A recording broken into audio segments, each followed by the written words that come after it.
Now, Bienvenido a la Liga de las Guerras Maldades, aquí en la Asociación de Lucha Imaginaria. Hoy tenemos el placer de tener al estandarte de oro, Melvin Mayhem. Melvin, bienvenido al show. ¿cómo estás? Oh, my goodness, Melvin, en español y en vivo. Pero también tenemos al manejador de todos los manejadores, Rick Ángel. Rick, bienvenido al show. No habla español. Oh, my goodness, está bien, Rick. Está bien. Translation, he said, go fuck yourself. That was the translation. No. Punta, speak English. Oh, my There you go. goodness. Oh, my goodness. Pero no se preocupen, tradicionalmente estamos Está aquí. todo bien, está todo bien.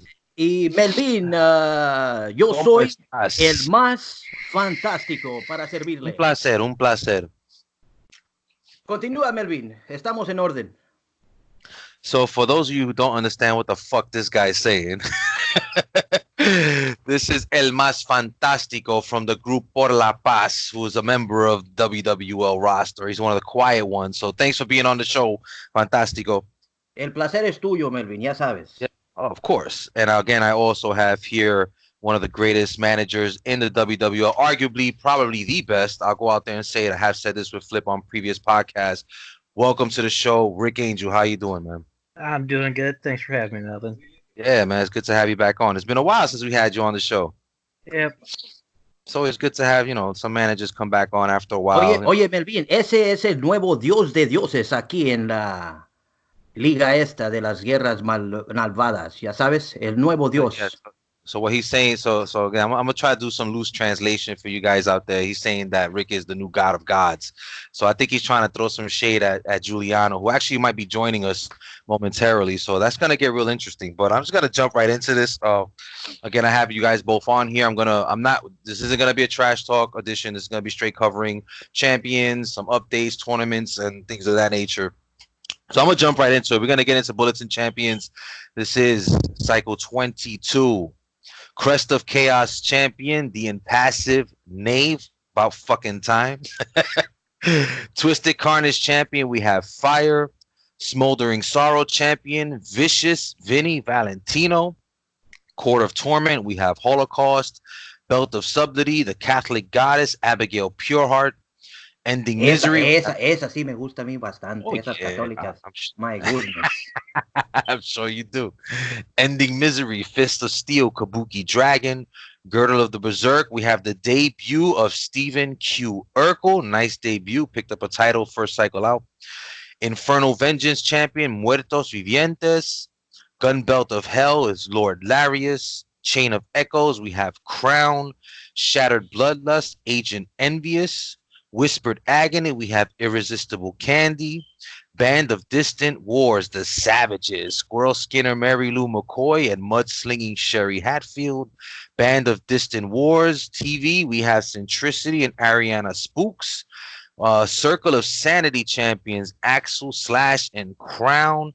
And Circle of Sanity TV, Impenetrable King, Lord Larius, and Insidious Crusader. This cycle's Battle Royal winner, the future Devin Destiny. Yes, oye, no me digas que Rick Ángel no ganó nada I was just about to say that. Rick, man, what happened? You usually grace the title page, but for some reason, this cycle, I do not see any of your guys on here. It was one of those off cycles, huh?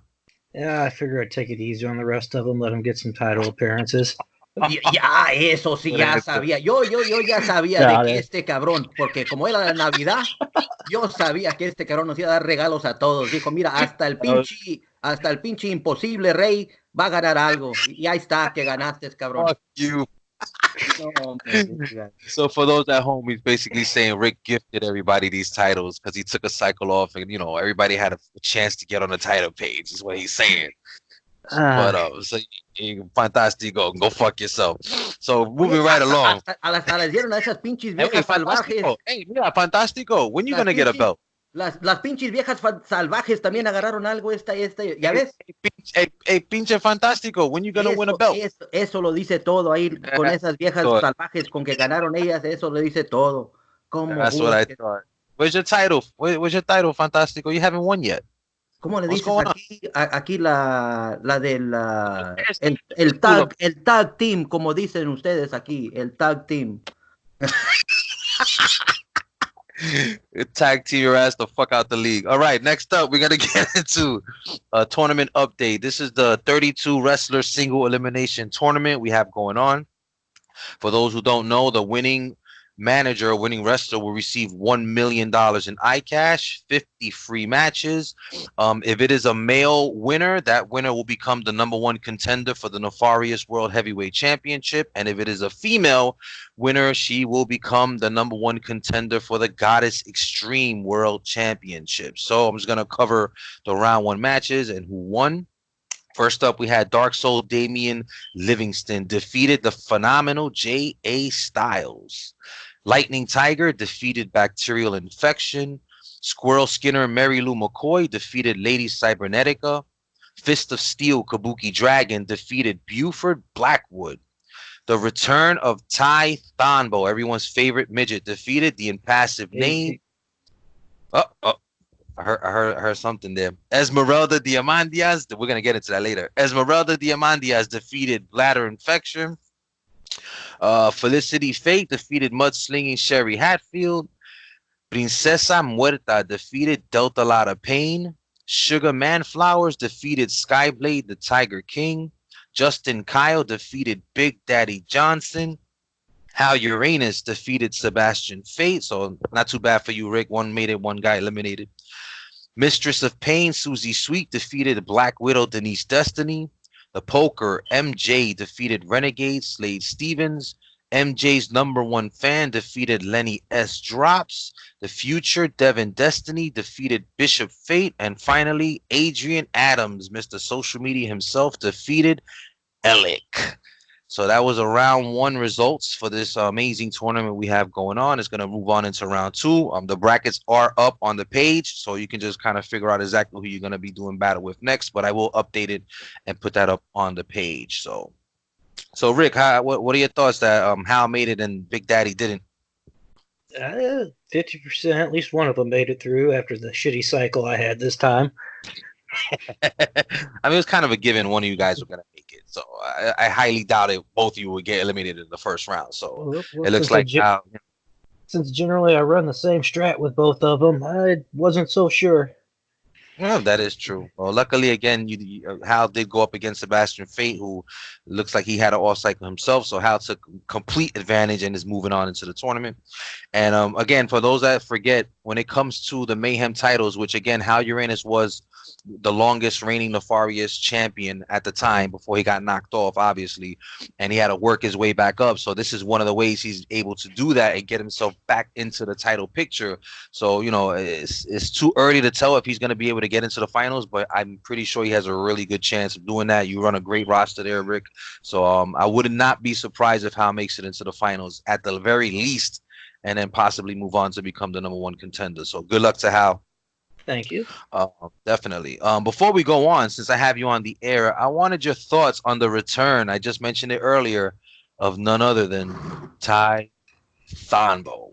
WWO's resident midget with the big dick is back. Apparently there's rumors going around that. Oye, güey, te estás poniendo muy feliz por ese cabrón, nomás por decir eso, güey. Cálmate, cálmala. Oh my goodness, no me digas. Favorite midget, Fantastico. Shut your mouth. No, pues sí, te la va a meter en la boca, güey, es lo que va a pasar. Oh. So yeah, Rick, what are your thoughts on Thonbo claiming, you know, again, it's allegedly that Big Daddy Johnson might be his father?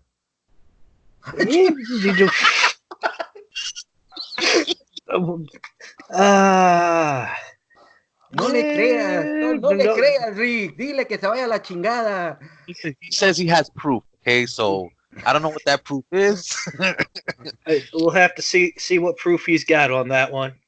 But I do vaguely remember he did mention this before he left. He kind of alluded to it, but he didn't get specific because he was too busy focusing on Pato the Duck and trying to get cured from the alleged disease he got from Daddy's Girls, which obviously you refuted and never happened. But again, nobody knows what this midget's up to, but he is back, and this is the first. I guess his priority is trying to find Big Daddy Johnson and get some answers. And again, he really thinks that that's his father. So I don't know. Maybe and I don't. I think he's a little messed up in the head, but that's. I mean, you've seen some of the sick things he wants Daddy's Girls to do to him. Oh yeah.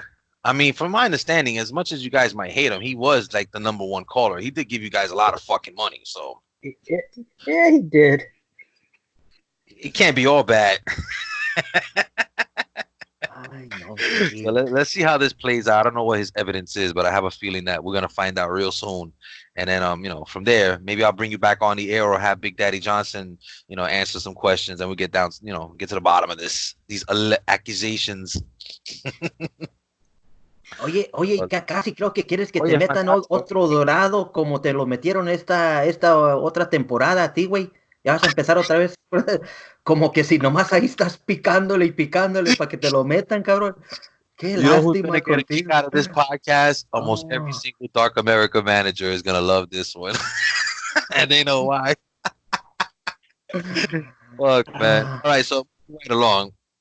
We're going to get into the TV taping results. This cycle, we did have the return of Turnbuckle Thursdays and Taboo Tuesdays. So I'll just get into the two matches we had for Turnbuckle Thursdays.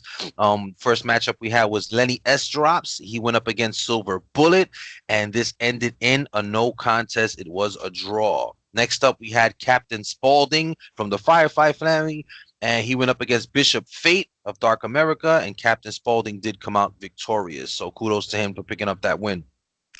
Next up, we had Taboo Tuesday results. This is strictly for the women.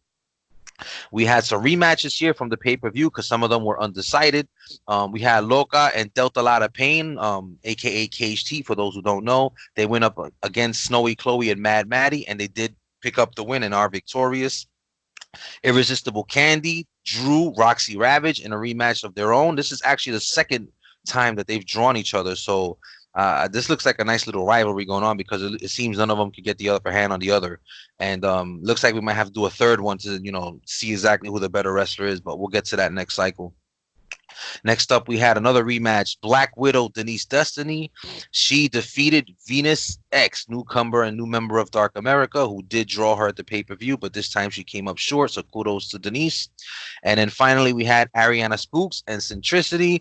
They bested Las Más Sexy, which is Marie Cybernetica and Esmeralda Diamandias, in a rematch from their pay-per-view match. So kudos to all the winners in their respective matches. Next, we're going to get into the round robin. This is actually the last cycle coming up. Tiempo. Yeah, well, this is a good one. I'm glad it played out the way it did. Actually, right now, this fucking guy. Right now, Rick, your guys are one of the finalists. It's either going to be the Stonewall Brothers or the Crypt Keepers. Everybody else has officially numerically been eliminated, so it does come down to the Stonewalls and the Crypt Keepers. What are your thoughts on the chances of Stonewalls becoming the #1 contenders? I'll just have to wait and see. I know the Crypt Keepers manager has been on fire lately, so we'll see how it plays out. And I think oye, Rick, mira, yo sé que Melvin me tiene un pinche miedo en este juego, pero okay. el pinche trío que tiene. Is he trying to? No. El trío que tiene Melvin vale verga. No nos puede ganar.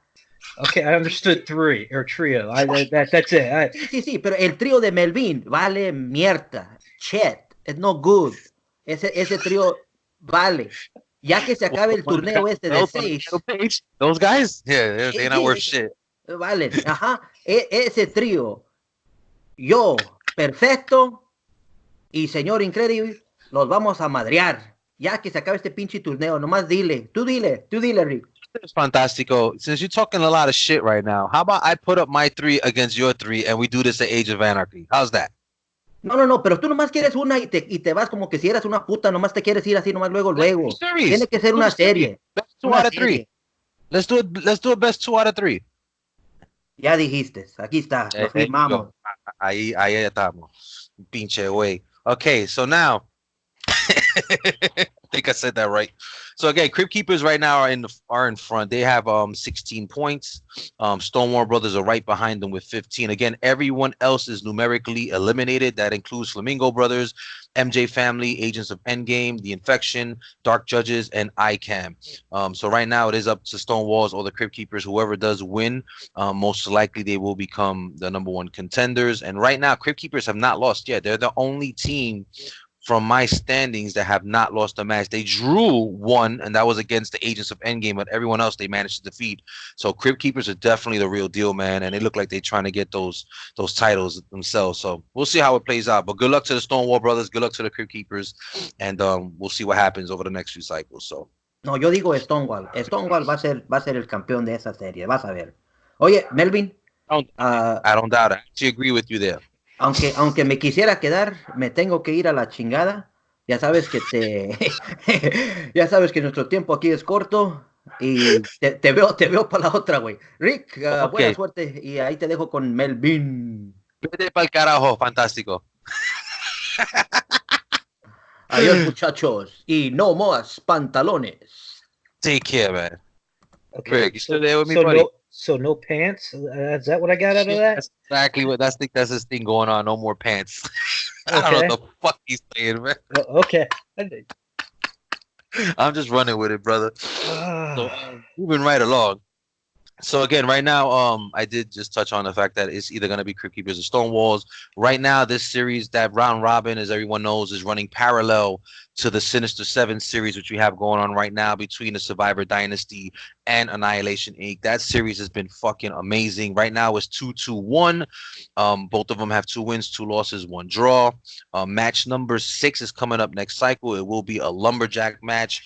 For those that don't know or have been living under a rock, this specific Sinister Seven series, really the only ones that have everything to lose is Annihilation Inc. because they put up their careers if they lose. So again, if Survivor Dynasty loses, they lose their titles. That's fine. But if AI loses, not only do they lose a chance to get the titles, but they're out of the league altogether, which was a gutsy move by Justin Kyle to put his men up to do that. So kudos to AI from the beginning, man. Those fucking guys, just like your stable and Survivor Dynasty, between those three, probably the 3 most dominant stables in the WWL, and you guys continue to show and prove why you are. So I'm really loving the fact that the Sinister Seven looks like it's going to go down to the wire. And again, whoever wins this will be either retaining the titles, which would be the Survivor Dynasty, or becoming the new champions, which would be AI. And whoever it is will face the winners of the round robin, which could either be, like I mentioned, Stonewall Brothers or the Crypt Keepers. So either way, Age of Anarchy, we're going to have an amazing 6-man title match for the Unholy Trinity Championship. So good luck to everyone involved. Right now, it looks like it's a four team race. So we'll see how that goes. Next up in the tag team news and tournament news, we actually had a big tag team matchup. This was the finals for the men's tag team tournament we had going on. The winners would go on to face the Fortune Men Runners at Age of Anarchy, who are the current champions. And it was Fire and Ice. The Brothers of Destruction defeated Black Mass fair and square. They won 15 free matches for their manager and $250,000 apiece. So congratulations to Fire and Ice.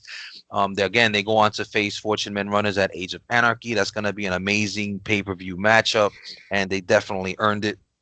What are your thoughts on that matchup? Obviously, it's 2 great tag teams going at it. Between Fire and Ice, they've been a decorated tag team, and they're going up against one of the better tag teams in the WWO, which are the Fortune Men Runners. So what's your take on that, Rick? it should be a really good match. It should be a real good match. Don't know who's going to come out on top on that one. Oh, Yeah, I'm good. it's one of those either way it could go. So right now I'm going to get into probably the last thing I wanted to touch on in this podcast. Again, we're not going to get into any of the trash talk, but I am going to reveal, and it is in the report. The report is up on the homepage. I posted I kind of kept it simple because I'm revising the entire thing for the first cycle of January. For those that don't know, the bulletin that just came out is technically, even though it is January, it's the last one for 2019. It's the holidays edition. January is coming up after, and that's the one where I'm going to introduce the brand new report, that the entire layout that I have. So I'm actually really excited about that. But for right now, I'm going to touch on the Age of Anarchy card as it stands right now. It is subject to change, so keep that in mind. As of right now, Nefarious World Heavyweight Championship champion Mike Pizzazz will face Skip Stonewall. Rick, what are your thoughts on this, since this is one of your guys going after the Nefarious World Heavyweight Championship? Oh, crap. You didn't expect that one, did you? No, I didn't. Well, remember, just for those that don't know, the way the champions are picked are based primarily on the performance tracker and their rankings. And Skip has been quietly building up his points, and he has positioned himself nicely where now he's finally going to get his shot at this title. So yes, he is in this matchup. So what are your thoughts on that? Do you think he has a good chance against Mike Pizzazz? He might. Have to see how I might have to change my strategy on how I run the stuff in there. Yeah, well, you do have a couple cycles to worry about that. This is going down cycle 25 right now. I believe it was cycle 22. You got 3 cycles to go, so you should be fine for now as far as the Stonewall brothers and how it plays out. But again, it is true, because if the Stonewalls do make it into the championship match, then it is going to be a little tricky for you. But I'm pretty sure with your talent level, if anybody could pull it off, it'll be you. So. I just got to put that out there. Thank you. Next up, we have the Goddess Extreme Women's World Championship. Daddy's Girl number 2, newly crowned champion. For those who don't know, she defeated Inazuma for the title recently at Femme Fatale. So again, congratulations, Daddy's Girl number 2. She will be facing the First Lady of the Agents of Endgame, Irresistible Candy. What are your thoughts on that matchup, since Daddy's Girl is under your umbrella? Oh, that one, I'm gonna go ahead and call it. She'll keep the belt around her waist. I wouldn't be so sure, but only because Irresistible Candy's under my umbrella. So That's exactly why I said that. I'm gonna keep it. I gotta be slightly biased there. And I think I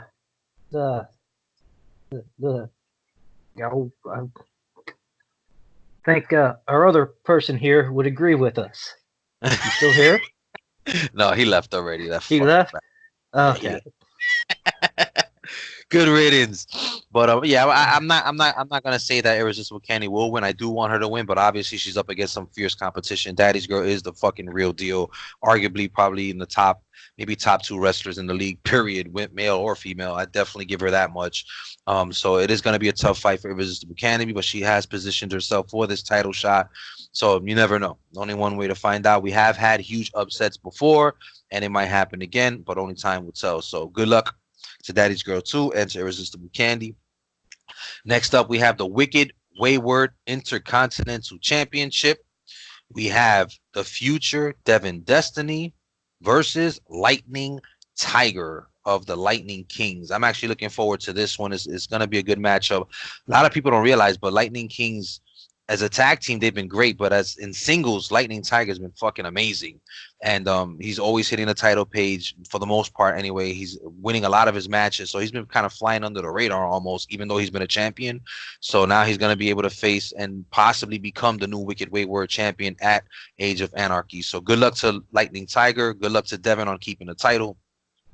Next up, we have another member of your stable, current Eliminator X World Champion Buff Stonewall versus the Black Widow Denise Destiny in an intergender match. What are your thoughts? And again, remember, the Eliminator title and the Wicked Wayward, some people might forget this, it can be male or female. Those are intergender titles. It does not matter if you're male or female. If your rankings are putting you in a position to get the shot, you will get it. So right now you're going to face the First Lady of the Survivor Dynasty, and one that obviously has an amazing credential here in the WWL. So what are your thoughts on Buff Stonewall retaining versus possibly the most deadly female on the WWL roster? Again, it's going to be a tough match. We'll have to see what happens on that one. Definitely agree. It's gonna be a bare knuckle affair for sure. Because Denise, again, when it comes to pay-per-views, she's one of the few that always shines for the most part. I mean, she does have her losses, but I think right now she has like a 90% win track record when it comes to pay-per-views, which is pretty impressive.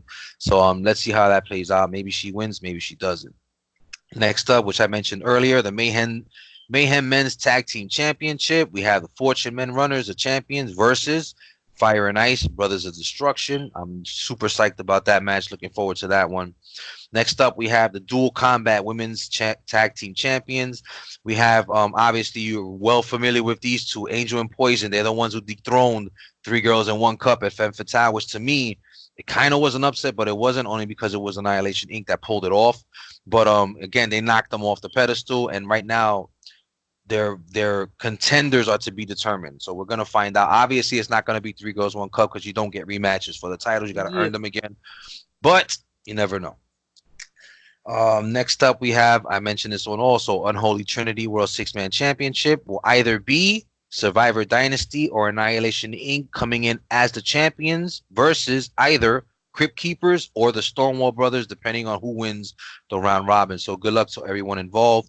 And we have one undercard match officially signed and sanctioned, which will be Justin Kyle versus Renegade Slade Stevens, and loser will leave the WWL for good. So again, it's one of those things where I love the ultra competitiveness of this league, where some people are willing to put their careers on the line, so to speak. Rick, is that something you would ever do if one of your guys just step up and say, you know what, I'm so good that I'll put my contract on the line against you? Yeah, sure. If that's what the storyline's leading to, absolutely, I'd do it. That is awesome. Not a lot of managers are willing to do that. Some of them like to play the safe card and back out of challenges like this. But kudos to both of these men for putting it all on the line, especially Justin. Justin is a leader of Annihilation Inc., and he's putting his contract and career on the line like this. So if he gets knocked off, that's basically taking out the head of AI. So I'm not sure if Alec will probably step up, since he is a former world champion, IWA world champion. But it would be kind of strange to see AI continue without their main person. So that's going to play out kind of interesting. And then, of course, Renegade Slade Stevens, he's closely affiliated with the Fortune Runners. Together, those three make them Affinity. So again, even there, it's like knocking off the head. So it's kind of crazy that the two main people in their respective stables are putting their contracts on the line. So I'm really looking forward to that and seeing how that one plays out. But so that pretty much wraps up what I wanted to cover in this podcast. Again, I'm not going to get into any of the trash talk. I'm going to save that for a special podcast down the line. Maybe you'll be a part of that one, Rick. Maybe not. Maybe we'll get Big Daddy on. I'm not sure yet. But I'm definitely looking forward to having you guys on again. But Rick, any final words you want to say before you sign off? 1866 DADYGRL. Don't remember. Daddy's girl spit in a bottle. Selling like hotcakes. Get as much as you can. Absolutely. And for those who don't know, if you call right now and you use the promo code that I have in the bulletin this cycle, you get 25% off. Take advantage. That's only going to last for 1 hour after this podcast is posted. So if you want that spit in a bottle at a discounted 25% off price. Who approved the 25% off? Oh, that was me. Again, it's only for 1 hour. If they don't call within the hour, they lose it. All right. I'm trying to get some more customers to come your way. So again, it's only for 1 hour. If you don't call within the hour, you lose it. 25% off. Rick just approved it unknowingly. But that shit's selling like hotcakes, man. It's true. They're the number one merchandise movers in the game by far right now. Everything is Three Girls, One Cup. Daddy's Girl 2 is leading the way. Probably the hottest one out of the three. I guess that's up for debate. All three of them are dope. But definitely call that number up, especially if you want to make sure that you pay them to leave. So, Rick, thank you for being a part of the show as always. Look forward to having you on again. For those managers that haven't been on the show yet, obviously, if you want to be a part of the show, definitely reach out to me. I'll get you on here. It does not have to be a long 1 hour podcast. It could be short ones that I've done in the past with some of the other managers one-on-one. It'll just be good to get your thoughts on the league, and just so that the other managers can get to know you, get to know your roster better. And, you never know, it could lead to better storylines, better friendships, whatever you want to call it. So definitely want to get you guys on here. So until next time, I just want to wish all the WWL managers a happy new year, a safe new year. And I'm looking forward to the 2020 Wicked Wars and what it has in store. So, Rick, until next time, thanks for joining me. Welcome. And you have a good one, brother. You too. Take care, guys.